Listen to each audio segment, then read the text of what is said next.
Welcome to another episode of the Divorce Survival Guide podcast, where we have real, honest, smart, and sometimes even hilarious conversations about co-parenting, separation, and divorce, and all that goes along with that. I'm Kate Anthony, your divorce survival guide, certified life and relationship coach, and happily divorced mom who helps women decide if they should stay in or leave their marriages and then guides them through the process one step at a time. Hey everyone, welcome back to another episode of the Divorce Survival Guide podcast. I am so grateful that you're spending a little bit more time with me today. I've got an amazing episode for you today. This one is really close to my heart because the woman that I'm interviewing today was my first coach. She was my first teacher. She literally taught the very first class that I ever went to when I first became a coach. And I was just checking it out. And I walked into this training program, and she was the very first teacher that I had. And she was the first person to tap me and say, you need to be doing this professionally. And she later became my coach and my mentor and then a dear friend. And so I am super excited to be bringing you Cynthia Loy Darst on today's podcast. But before I give you Cynthia, I want to tell you that my program, my group coaching program, which I've told you a bunch about over the last couple of months, is open for registration right now. You can check that out. You can go to kateanthony.com/stay-or-go-group. Or if you just go to my website, if you go to kateanthony.com and then under the Work With Me tab, you will see it's the very first option. I just want to give you a couple of a couple tidbits about it. So the next round, it starts March 4th and it runs through May 24th. And it's divided into 3 modules. It is a 12-week program. This is not a fluffy or a surfacey or a simple, quick fix kind of program. This is the real deal. This program is called Should I Stay or Should I Go? And we dig deep. The work that I do with women is intense. It's real. It's actually life-changing. And I know a lot of coaches out there, talk about transformation and life-changing, but listen, I take this very seriously. This is the hardest question that you will ever answer in your entire life. And so the program reflects that. So it's a 12-week program. And it's divided into 3 modules, each of which lasts for 4 weeks. And each module has 3 weeks of content and then 1 week for rest and integration and processing and catching up on any work that you might have fallen behind on because, like I said, it's dense. It is for women only, just FYI. You will get in this program life coaching tools, relationship education, neuroscience, community support, deep self-work. And I got to tell you that there really is no other coaching program out there that is designed to answer this specific question with such an in-depth study of marriage, human psychology, and the cultural influences that impact 21st century couples. There really is no other program out there that's been put together by someone who has walked this path and who is also a professional with years of experience helping women successfully travel the road to freedom. So this program really is for it's for moms who have been questioning whether or not to leave their marriage for long enough that it's starting to weigh really heavily. It's for you if you already know that you've got to get out, but you just don't have the strength or the confidence to make the move yet. It's also for you if you're already sort of in the divorce process, but you're reeling from all that means and everything that you have to process from an emotional, psycho-emotional, and logistical standpoint. We don't get into legal and we don't get into financial in this, just so you know. So this is what's included in the program. You get 12 weeks of eye-opening, mind-blowing, and life-changing work delivered on a password-protective learning platform for your privacy and security. I take that very seriously. I have over 30 training videos. All of the videos are also available in audio and transcript form for your privacy. You have more than 25 worksheets to deepen all of your learning. And I have 10 guest expert interviews to share the work and expertise of some of the top coaches and psychologists around. There's a private Facebook community where you can ask questions, share experiences, and really gather together with women who are going through the exact same process. And I also have weekly live community video calls moderated by me for Q&A, deepening the work, laser coaching, whatever comes up in those. If you are so moved, jump on over to my website, kateanthony.com, go to the Work With Me drop down, click on the first one. It'll give you lots of information.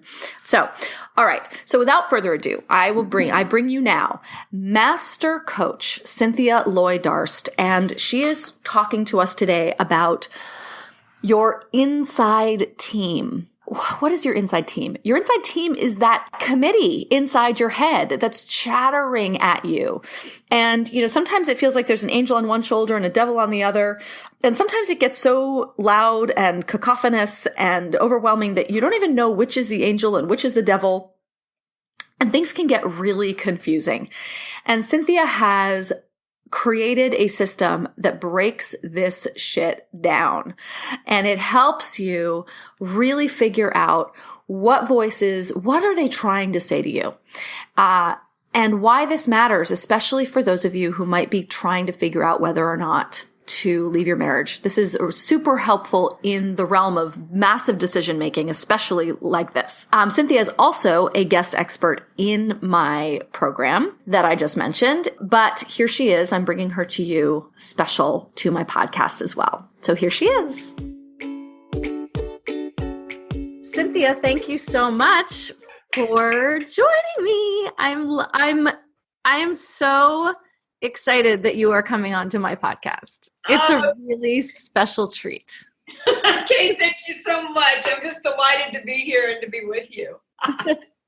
As I said in the introduction, Cynthia was my first teacher, my first coach, my mentor as I started on my coaching journey. So really the entire foundation for everything that I do, I lay at your feet. I humbly lay at your feet. Wow. You're bringing back memories. I think I remember the very first time I laid eyes on you, just, beautiful and smart and adorable right there in that class. And the way it became so clear so quickly that you were meant to do this work. Yeah. And you said that to me, and I remember it was so profound. And this is sort of relevant. This is relevant to my audience because I came to coaching. Everyone says, how did you get into coaching? And I'll just tell that story, with you here, was I'd gotten divorced and I had been a stay-at-home mom and I had been an actor, people know, for, bazillions of years. And I was just done with it. And there was no way I was going to be able to continue acting and raise a 3-year-old and drive around LA. I mean, it was insane. And it's also not, newsflash, it's not a stable money-making career. Right. Yeah. Full disclosure, Cynthia also started out as an actor and then became a coach. So this is where we bonded. Absolutely. People said, you should be a therapist. And I was like, oh, hell no. There was no part of me that wanted to be a therapist. But then someone mentioned coaching and I thought, that's really interesting. And I went to go try it out. And I think this is the conversation that we had, because I went to go for the first weekend, which is sort of, as Cynthia likes to describe, as the poo-poo platter for the whole experience. Also known as a sampler. Sampler is also known as, I like poo-poo platter better. And I was there and I thought, I'm going to do the thing that I never do. Right. I always I'll take a yoga class and then I'm like, I'm going to be a yoga instructor and I'm going to do this my whole life. And I purposely went in thinking, let's not do that. Yeah. Let's not rush. We're not rushing things. This is the next phase of my life. Let's just be here. And you walked up to me. It was like halfway through the first day at that little tea station. And you said, it's really clear to me that you're meant to do this. And I was like, I'm trying not to do that. Okay. Thank you. Oh, That's wonderful. And I said to you, I was like, I'm just here checking it out. I'm not really sure. I'm just giving it a whirl. And you said, okay, but I've been doing this for a really long time. And I just want you to know that I don't say this to everybody. And you're meant to be doing this. And I was like, wow. It's in one way, it's a lifetime ago. In another way, it feels like it was just last year, Yeah. It's so true. It's so true. So I asked you to come on to talk to my audience about, now Cynthia's just written a book called Meet Your Inside Team. And this is work that she did with me as my coach. Yes. And she wrote a book about it. And so tell us a little bit about the concept of your inside team. Yeah. Well, thanks for asking that. So here's the deal. Is that as human beings, when there's something that's on our mind and kind of has our attention, if we take a moment to slow down and sort of listen in to the thoughts that we're having about whatever it is, then what we start to hear is a conversation. So it might be anything from, oh my God, I've got so much to do before the holidays, oh, what's going to happen with the family? And oh my God, I've got to do shopping. And like there may be an entire conversation that's happening. So with Inside Team, what we do is we take whatever that is and we slow down the conversation so that we can find out who's doing the talking. These different parts of us, these different, they have different roles in our thinking. There's often one who gets very excited and there's often one who's like, honey, just slow down. Let's just put a plan together. Let's find out, oh no, we've got to do it all like this, so that kind of inner dialogue is very normal. And a lot of times people think there's something wrong with them if they're having sort of this ongoing dialogue. Yeah. So Inside Team, we slow it down. We find out who's doing the talking. We get to know a little bit about what we call those Inside Team players.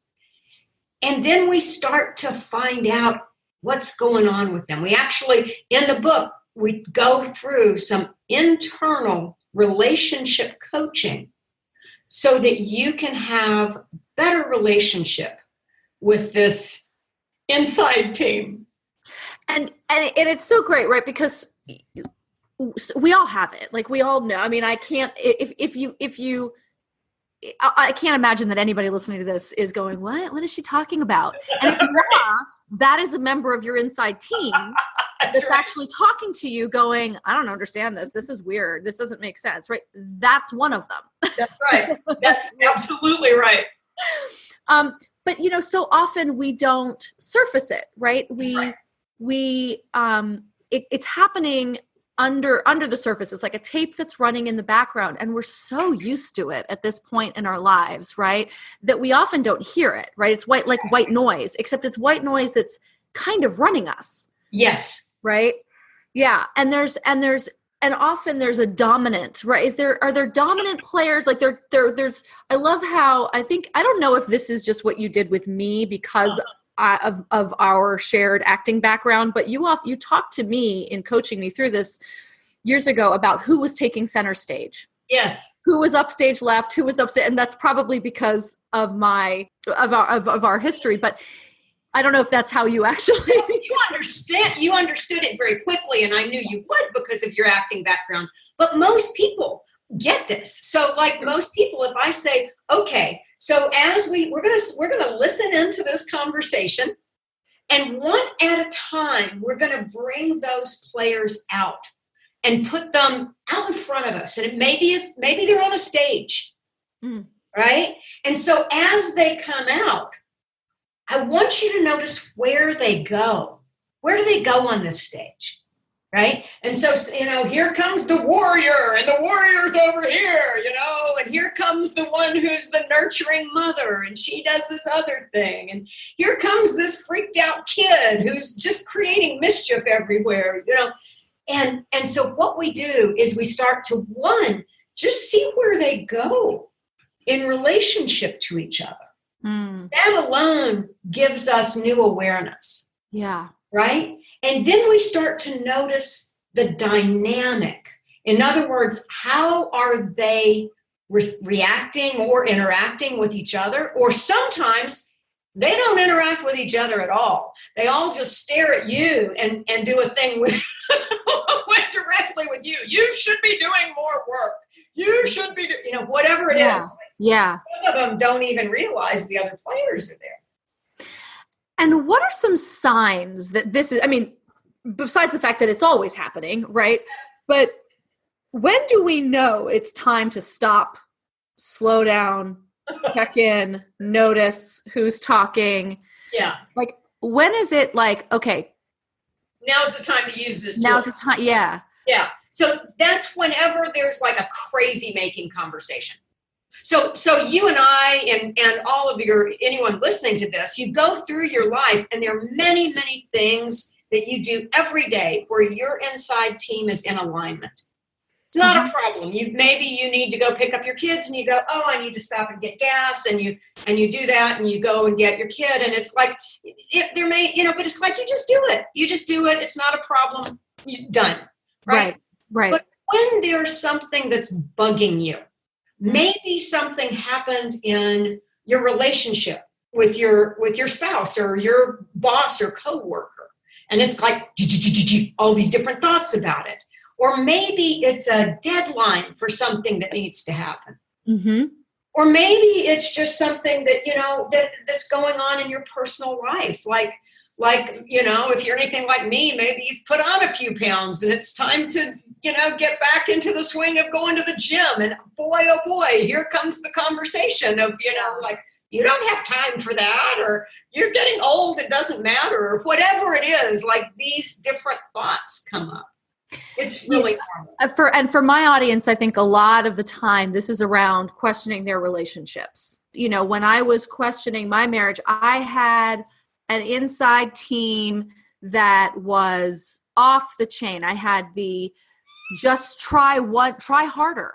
If you just try harder, right, everything would be fine. It's everything is 100%. You're 100% responsible for how your relationship is created. Just right. Or like, this is horrible. There's got to be more. There's got to be better. Right. And it was this cacophony, and I didn't know who to listen to. That's right. And it was, yeah. And if I don't know if I had this, obviously if I'd been working with a coach, I probably would have gotten through this a lot faster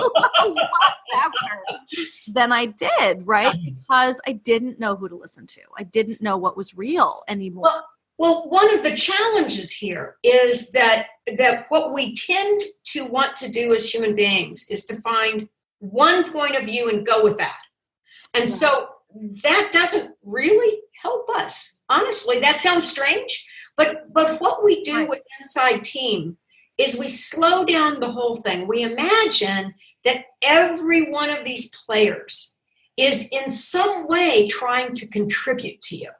Yeah. Now, the way they're doing it may be kind of crappy. maybe bullying or nasty. Right. Right? Yep. Right. Yes. But they're trying to tell you something in their unskilled way or in their, yes. Exactly. So here's the one who says, you made an oath, you gave your word, you got, well, okay. Yeah, that's true. What is it? What is it that you're trying to offer me here? And so that's going to be different for different people, but maybe it's something around, I want you to be in integrity about the choices you make. Maybe it's something like that. Yeah. But and quite often those parts of us will have what I would call a collapse distinction. They'll have an idea that because you made a certain commitment, that means that's exactly the same right commitment today, when probably it isn't anymore. Or maybe it's not. Maybe things have changed, and in order to be in integrity, there's a different move to be made. Right. And so what are I know that you use values a lot in And I'm wondering if you can talk a little bit about how values inform that, because I would assume that values inform what those pieces that we're just talking about are, right? Absolutely. Absolutely. So chances are that each one of those inside team players is sort of a banner holder for certain values of yours. Mm-hmm. So this one over here is all about compassion and kindness.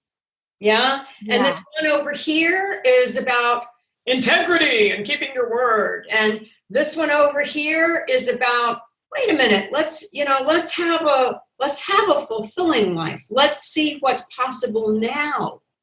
And so they're different values that are trying to get honored. And then there's the one who's like, oh my God, what will I do around money? How will that work? And that one maybe is about security, right? So they all have different values. And so the more you can just, like, rather than think that any of them are totally right, if you can imagine that each one of them has a little tiny 2% of the truth, a little bit of something, then you can kind of calm it down and get the information from each one. What are you trying to do?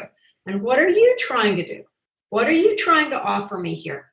And now I can take that, and I then, once those players are outside of me, I can start making a choice that works better for me now. So in making really, really hard decisions, like, should I leave my marriage? Oh my God, right? So in working with these inside team members, right, and slowing down the conversation, how do you avoid sort of saying, okay, great, so now everyone's had their say, and if no one's more important than anyone else, all I'm left with is more information. Now what do I do with it? Yeah. Right? Where did you take it? Where does it go next? Yeah. So here's the thing. Here's my belief on this is when you can honor each of those voices and be able to honestly be curious about them, not afraid of them, but curious about them, right? What we want for our clients in this is when you're doing with an inside team, you need to keep grounding yourself in your adult self, the one who can listen to each one of those players without getting freaked out. Right. Okay? If you're getting freaked out by any one of those players, that's actually not your adult self. That's another player getting freaked out. Right. Yes. Okay, right? Yeah. No, yeah, exactly. I love it. Just like if your son Emmett came running in the door and he had some kind of superhero in his hand and he was going, you wouldn't be actually scared of the superhero. Right. You might be, like, what's happening here? But you wouldn't be whoa, chill, kid. Right. But you wouldn't be afraid of, you would be right? So that's the same kind of thing you want to do with inside team. It's like, oh, look at that one. That one's really upset. Wow, it really is trying so hard to get me to listen. Wow, look at the passion that one's showing. Really concerned about me, trying to protect me, right? Yeah. So when I can get that these players are trying to protect me, trying to contribute to me, then I can start to find my way forward. So it's not like it's going to give you a quick answer. In fact, I hope it doesn't. Right. Because when you're going through something as important as divorcing someone, that's not like, oh, let me just find a perspective and go. That's, it's really a time to let it unfold and work the different layers and concerns and I'm sure you do all the time, Kate, that it's not just a quick fix on this. Right. No, I mean, it's really not. It's really not, my clients, I work with people usually for at least 3 months, Mm-hmm. and usually they haven't made it. Well, they may have made a decision, right? They're usually clear on what they really want. Yeah. But usually they haven't acted on it, Yeah. and there's still, it takes a lot of time, as it should. I had a client who once said to me, "Oh my God, if I had only taken so long to deliberate marrying him as I am divorcing him, that we might be having a different conversation," because we spend far more time examining the exit strategy than the entrance strategy, Yep. which is, for another podcast or another coach. But nobody seeks out a coach to figure out if they should marry someone. They just dive in. Right. Talk about an inside team, right? Oh, let's get married. Let's plan the wedding. We did the thing we're supposed to do. Yes. Yeah. Did it. Got the prize. Got the brass ring or the gold ring or the diamond ring.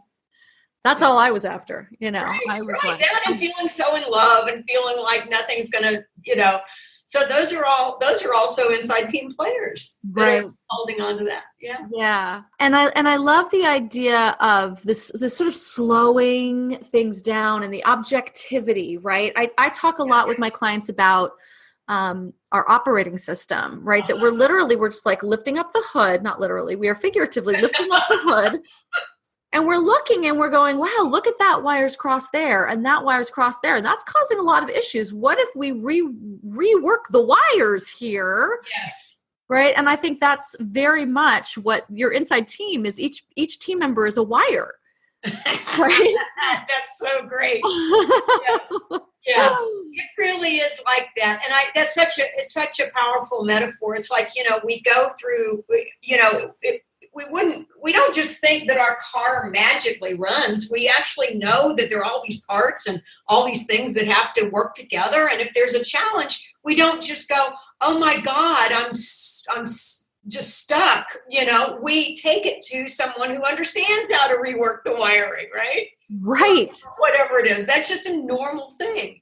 But here, it's like what I'm excited about and what you're saying is that this is something that most human beings can learn how to rewire, a little bit like learning how to change a battery. It's not all that hard. And in the book, in Meet Your Inside Team, we have there's several different exercises, and it takes you through, how do you do this? How do you find this player? What are we even talking about here?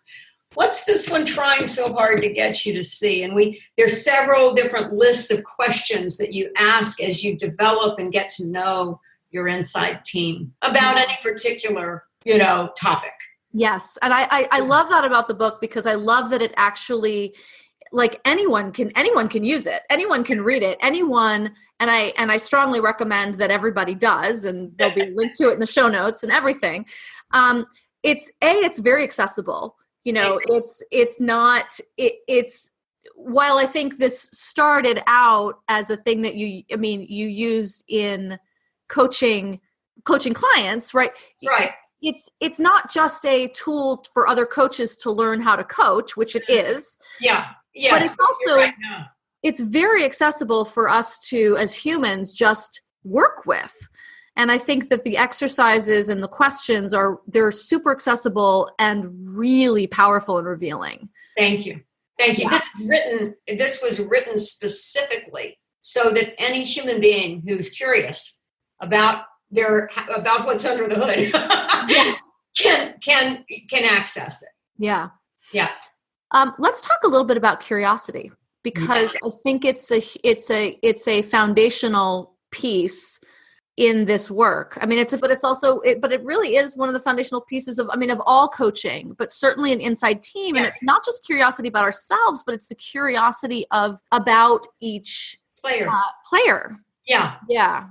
That's right. One of the things that can be challenging at first is, let's say you've got a kind of like a nasty voiced player. Let's say you've got like a judging, Why are you doing this? What are you thinking? Blah, blah, blah, blah, blah, blah, blah.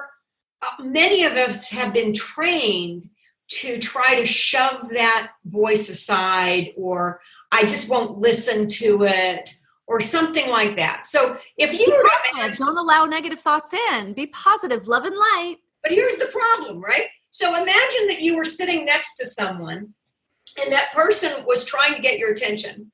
And that person was going, I want you to listen to me. And you just kept shoving them aside. What would probably happen? At some point, they would probably get louder and louder and probably more angry. And that's what happens with these players. Yes.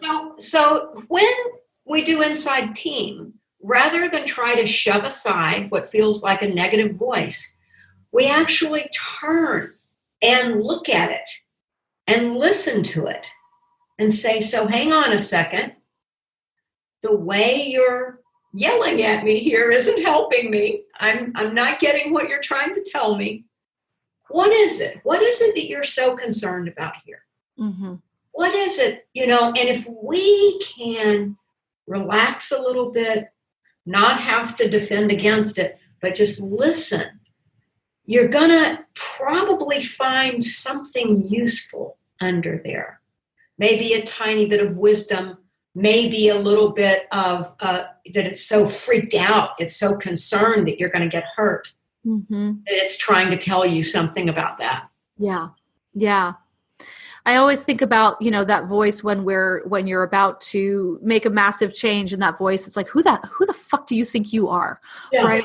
That you can, do this big job change, that you're going to be able to be on your own. You're going to support yourself. Right. And it's nasty. And you don't want to hear that. Mm-hmm. Right. And it can be so mean and abusive. Yeah. I mean, it's really, you talk about it in bullying terms, right? It really is. It's bullying. It's awful. Yeah. And the idea of turning towards your bully and saying, what are you really trying to say here? Yeah. What do you need? Yeah. What do you need for me to know? Yes. Right? It's like a 2-year-old screaming and yelling and screaming, and your friend's saying, what do you need? Instead of like, stop screaming. Right. What do you need? What do you need? What's going on here? That's right. That's right. And at first, just the cautionary note is that at first that it might keep screaming. But if you can just say, I'm listening to you. What's here? What is it that what are you trying to tell me? Because I'm not getting it. And if you can interact with it in a calm manner, just like you would with your child, like you're talking about there, that there's usually a kind of relaxation, or at least I just want to make sure that you have enough money. Or, actually, like if you kind of take away all that nastiness and we look at the question, who are you that you think you can do this? Mm. Well, who am I that I think I can do this? I'm a pretty smart person. I'm a person who's come through a lot and I'm really capable. Mm-hmm. And so sometimes the question that it's asking isn't a bad question. It's the heat or the energy with which it's being asked that sounds so horrifying. Yes, right. And it's scary. It is scary, right? How do you, let's say we were people working this on their own, right? Because if in a coaching situation, we can sort of guide and direct this. Yeah. But if you're working this on your own, how do you suggest or help people stay in that objective place, right? Because, right? So to be able to be curious and welcoming and inviting when you're scared or you're triggered, or you're right. Cause usually we have these conversations, the voices get the loudest when we're in a sort of more heightened state. You're pointing to two things. So one, obviously to me, if you can do this work with a coach or do it even with a friend, Even have someone who's there to kind of witness you and you talk it through together. That can be very helpful. Yeah. If you're doing it alone, one of the things that you're pointing to there, Kate, is that quite often when a nasty bullying voice comes up, some other player jumps in and goes, oh my God, that one's screaming at me again. I'm not very strong, right? Well, here's the thing to notice is check it out. In this moment, my adult self is not here. It's not there. Some other player is here, and it sounds like a scared child. Yeah. So that scared child is not the one to interact with the bully. Right. In fact, in that moment, I call that a double trigger. And it's not an unusual thing to happen. It happens to many of us. Yeah. So to actually, you just set aside the bully for a second and you notice, oh, wow. So there's a player here who's really scared. Who's that? And see if you can bring that one out. Sometimes it won't go very far, but just to start to imagine and get to know, who's this one who's so scared? I don't want you to have to interact with this bully. Let's put you in a safe place. Right? And we do some work there first. It's called Restoring Authority in my book. We do some work there first. And then now when I'm back in my adult and my terrified child is not in me, now I might be able to be curious about this one who's a bully. Yeah. Yeah. Does that make sense? Absolutely. Absolutely. And it takes, let's be clear, this takes practice, right? Yeah. Because you still have to have your adult brain wits about you to even notice that it's another player who's a child, right? There's a yeah. This part is hard to do on your own. Yeah, it really is. It really is. This is why, not to plug us too much, but this is why coaching is so powerful, because we can help you sort of do that separation and so much. Oh, what's that? And notice, like, so if I'm coaching someone and I hear them start to react to their bully, I can say, pause just a second. Yeah. Who's this one who's having trouble with your bully? Right? I can notice it. Yes. Yeah. So interesting. So I love it. It's great. Yeah. It's fun stuff. It's fun and it's interesting. I would invite it's like, one of the things that I would also encourage is I'm a believer that we all have lots of inside teams. And the team that you have around having people over for dinner is a different team than you have for choosing the school your children are going to, or the team that you have around your sex life or dating. All of these have different players. Some of them you will have some core players that are on several teams, but some of them don't show up on other teams. Right. Yes. Yeah. And this is, these teams, I don't want to get too technical. I don't want to go too far into this because it is so technical, but this is based on and sort of comes out of systems theory. That's exactly right. Yeah. That's right. Yeah. I have been, well, you'll see it in my book, but yes, you and I were both actors. And one of the ways that I was trained as an actor was based on transactional analysis, which had to do with, that we all have these different ego states, a child ego state and an adolescent ego state and a critical parent and stuff like that. And I found that fascinating as an actor and really, really useful. And as the years played out, I became a coach. And at some point I thought, wouldn't that be interesting to be able to bring some of that transactional analysis work into coaching? But it was just a thought. It wasn't like a thing. Yeah. And then as the years played out, I went and did, as you did, Kate, the CRR Globals work, the organizational relationship and systems coaching. And in their training, they do some work with what are called secret selves. which are internal aspects of your personality. And in my book, we would call them players on your inside team. Yeah. Right? And so that stimulated, oh, this is something I want to create. So in it was about 2002, I started putting this together in my head. And by 2004, I was training coaches in it. And so now, fast forward, it's like I was training coaches in it for years before I ever wrote this book. Yeah, and that was long before I even met you. Yeah, exactly. Yeah, I didn't realize it had been around in your head for that long, which is awesome. And I think I think it's one of the more powerful tools that we have.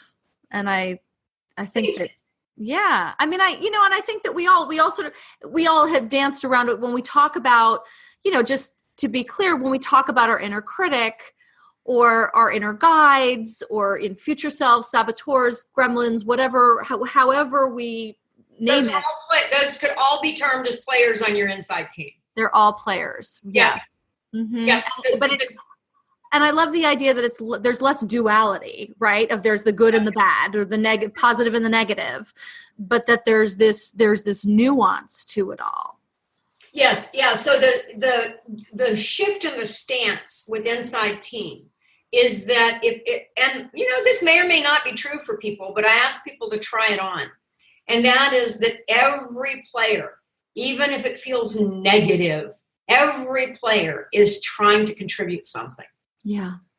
Like I said, the way it's doing it may be entirely horrible. But if we look just to that little bit, there's usually something there. Yeah. Yeah. I love it. Look, can we talk about myth change? Oh, sure. Can we talk about changing relationships? Yeah. Because this is like transitioning while I have you here and you're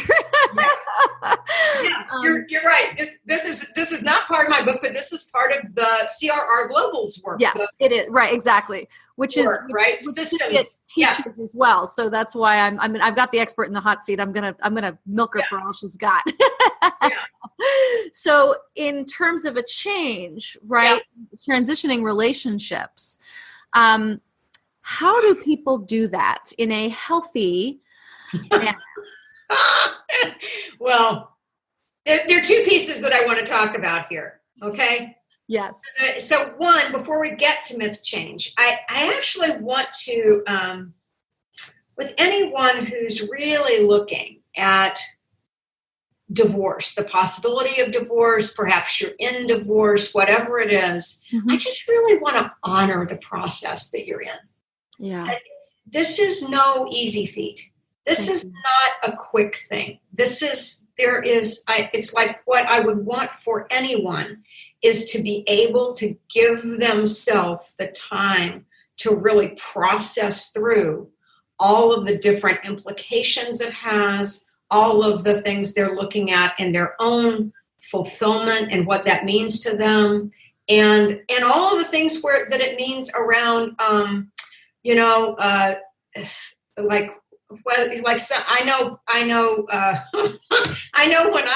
when I stopped being an actor. Yeah. People would be like, you gave up your dream. It's like, okay, well, actually, I found a new one. Yeah. I found a different, and so what I would want for anybody is to be able to get that sometimes things do change. Yep. And it's time anyway. So you get that part of it. No, I appreciate that, and I think that's relevant to where we're going actually, because it's the honoring of a process that so often we don't do. We don't take the time. We don't spend the time in the change and in the process. We just kind of jump ship and, I should feel happy about it, so I'm going to feel happy, or I should feel sad, so I'm going to feel sad, and it's just not that simple. It's not that simple. So just co-create this with me, Kate. Yeah. Myth change. So a myth change is a change in the story or the narrative of your life. Yeah. And so there was a time before you were married where there was the pre-married, whatever that was. And then you got married, and then there was the story that happened there. Yes. So then if someone is moving to a next part of their relationship, whether it means that the relationship is shaking up so that it's going to find its way forward, or that it's going to all fall apart. I don't, who knows which is which. It's like, there's a change that's needing to happen. Yes. And just as you're speaking about, it's not, we can think, oh my God, if I could just get out of this, I'll be happy. But every time we make a change in the narrative, there's stuff that we gain and there's stuff that we lose. Yes. Every time. Every time. Every time. Yes. In the Grief Recovery Handbook, they talk about the definition of grief being the conflicting feelings around any change. Any change, right? And they talk about the fact that, high school graduation is a great, you had this whole story, this entire experience in the story about graduating from high school, and it's a momentous, wondrous occasion, and then we're going to college, and isn't that exciting? But there's a whole self that you're leaving behind. That's and right. A whole self that you're creating, and there's lots of feelings there, and we usually just don't. Of course, we're 18 years old, and who at 18? We don't know that so many of our relationships are ending, and that there's certain security that we'll never feel quite the same way. Right. We don't know that, but we don't know it. Right. But it's a great it's a great example in hindsight to be like, oh my God, all of that happened, and I just blew past it. Right. Right. So I would imagine that someone going through a divorce, it would be like maybe you've just signed the papers and you're actually on the other side of the actual divorce. However, I would imagine that there would be both a certain relief and a certain holy crap, and maybe even missing things that you didn't know you would miss, and feeling like, wait, did I make the wrong move?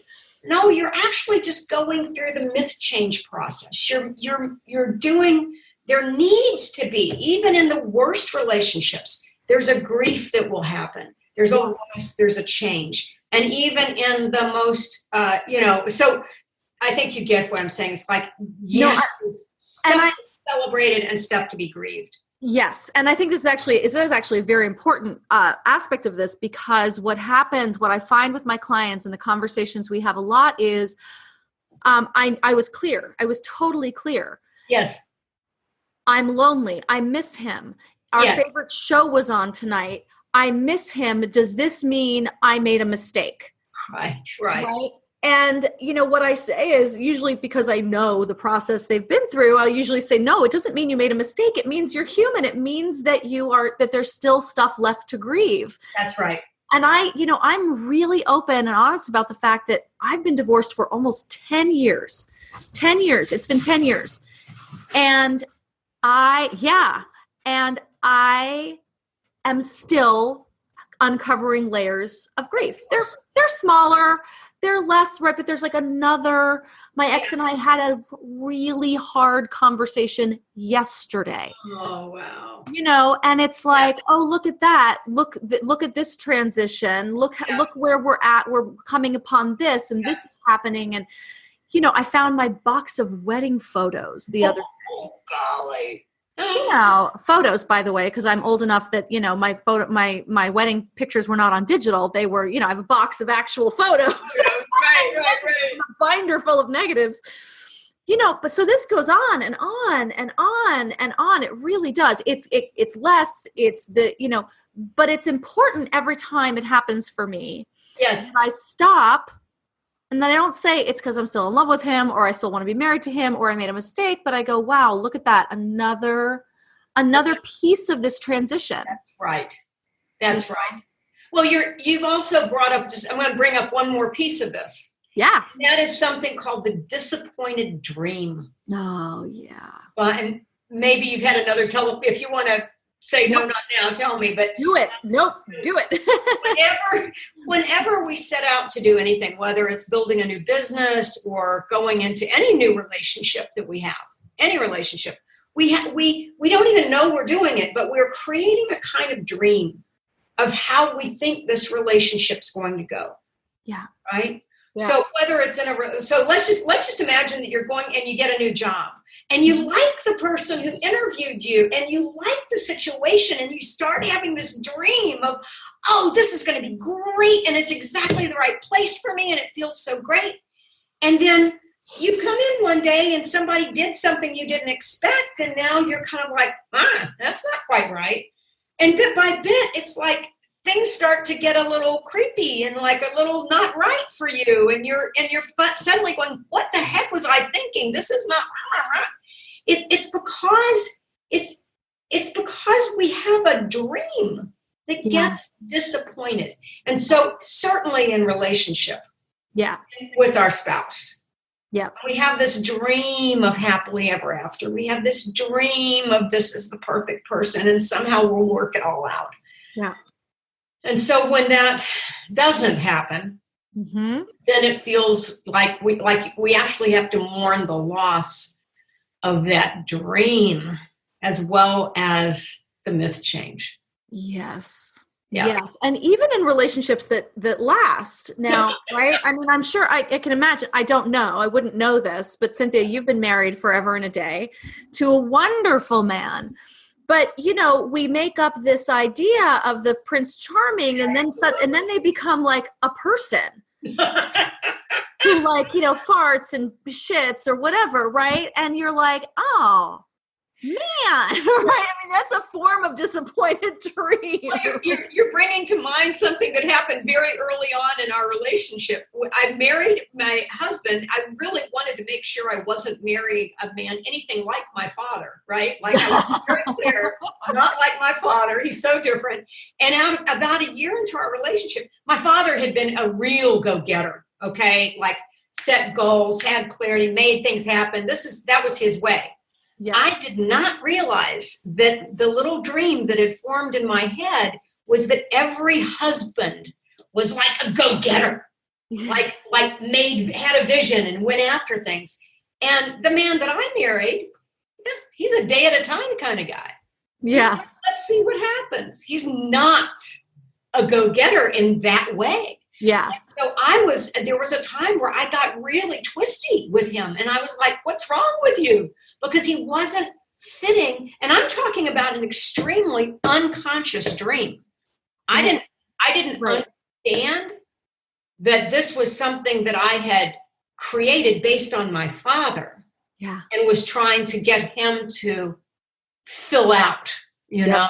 Yep. So the idea is here that, so there is a disappointed dream and a myth change, right? In every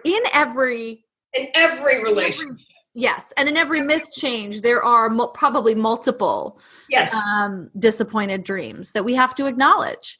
And that's part of this process that you were talking about, to take that time and be in the process. It's not easy, but there's so much growth in it. Yes. There's so much growth in it. Yeah. Yeah. Oof. This stuff, any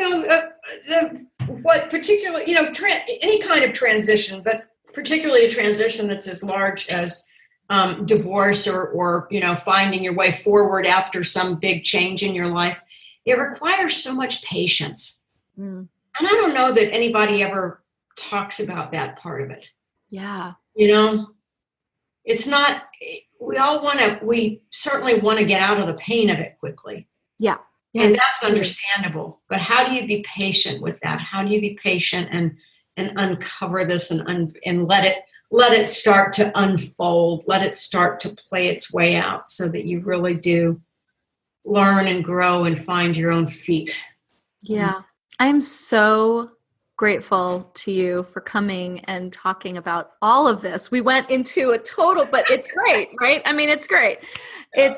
We started with the Insight team and we've covered a lot, and I think it's all super important and certainly important to my audience. And I highly encourage everyone to buy Cynthia's book. It is linked in the show notes, and it's great. It's super accessible, and it takes you on a journey into yourself, which is thank you. Yeah. I don't know about you. That's where I want to be. I mean, not like, I mean, I don't really want to be, but I want to do the work. I want to, and I think my audience does too. They want to do the work to uncover aspects of themselves and work through those things. So, well, it's more fun that way, I think. Isn't it? Okay. Kate, thank you so much for this. It was just a real pleasure to be with you here today. And you out there in Kate land. God bless. Go have good fun. Thank you. Thanks for listening to the Divorce Survival Guide podcast. You can find me over at kateanthony.com and be sure to subscribe to this podcast on iTunes so you don't miss an episode. See you next time.